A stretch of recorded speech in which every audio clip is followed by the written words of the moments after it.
January 30th, 2025. Reflections of the reading of Job chapter 38 and 39. This is where Job gets exciting again. We've got to listen to the ramblings of Job and his friends, and here we get to hear God's response to that. God calling Job out, and he starts off by challenging Job. Brace yourself like a man. What does that mean? I mean, God obviously knows his created beings, right?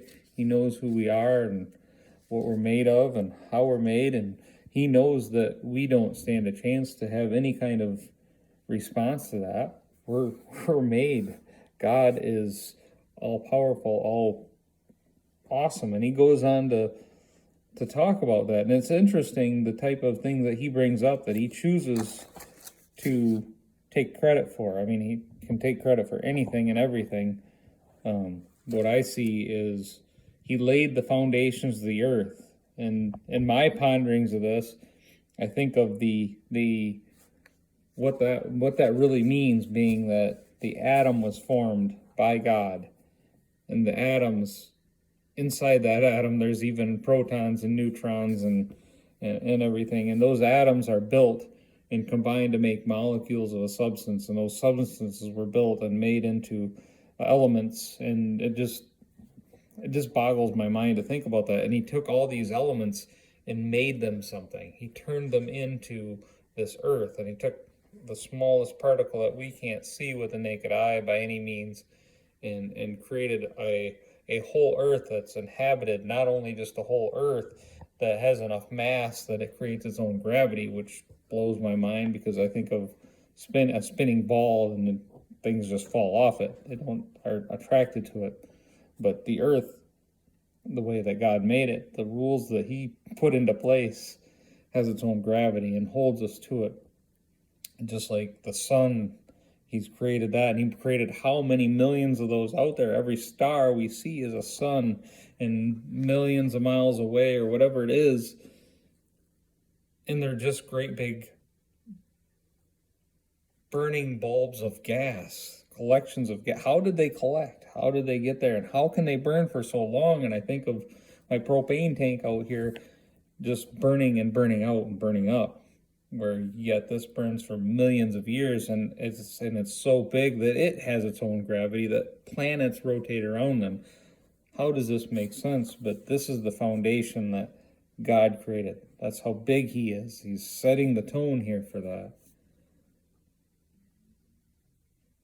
It just doesn't make any sense, but other than it's God made, it's God created it.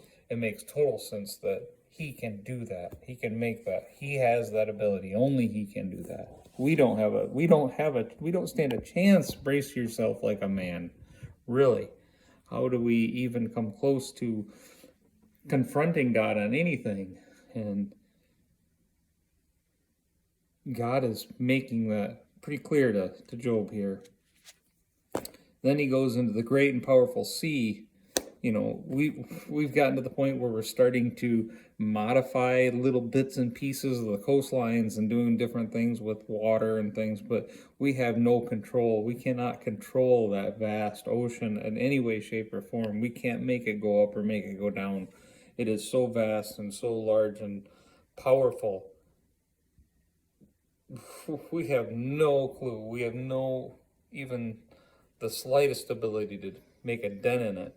Just like anything else that's on this earth, we're just a small little speck on it, doing a small little bit of work. When we combine our resources and build equipment and things, we can do quite a bit, but just still, it's just minor compared to the actual creation of it all. But God created it. God put it in place. Not only did he put it in place, he brought the springs up. He created the springs. He challenged Job. Do you know where that's at? Do you know where the springs are? I do, because I made them. That's God. Very humbling. If this doesn't humble you, I don't know what will.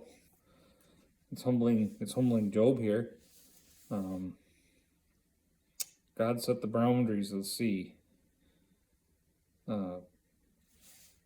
The spring of the sea, the light, the darkness is another thing that we don't have anything. And then God mocks Job. and humbled him. And he calls him out, saying, surely you know, you were there when, you know, you're older than this when it was made. You were around for that, right? Of course you know all this, for you were born before it was all created, and you're so very experienced. Yeah, right. Just, this is our God. This is the God that's been, that was, or is, and was, and will be forever. Before it was, I am, he said.